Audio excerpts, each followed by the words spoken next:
After a tour of a detention center in Clint, Texas last week, U.S. Representative Alexandria Ocasio-Cortez criticized the conditions inside. No woman should ever be locked up in a pen when they have done no harm to another human being. They should be given water. They should be given basic access to human rights. News reports and an internal Border Patrol report focused attention on overcrowding and prolonged detention of migrants. The acting head of the U.S. Department of Homeland Security, Kevin McAleenan, said on ABC's This Week his agency is doing what it can to cope with the migrants who have entered the U.S. just this year. We've had over 500,000 people cross our southern border.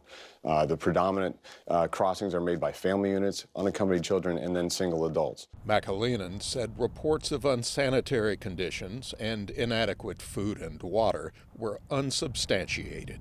He listed steps taken to improve the detention centers. So we've done a tremendous amount. Since December 30th, when we last talked about this, we had 20 medical providers in our facilities, border-wide. Now we have over 200. We've built soft-sided temporary facilities. These are spaces that are much more appropriate, high ceilings, more room for children and families.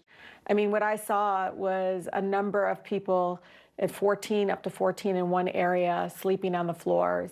A number of them saying they don't bathe within 15 days. Representative Rashida Tlaib was part of a congressional delegation that toured the Clint, Texas border station last week. I mean, I don't know how to explain to people what we saw when we're explaining to people, and they're kind of looking back and saying, well, that can't be true. I said, but we were all there.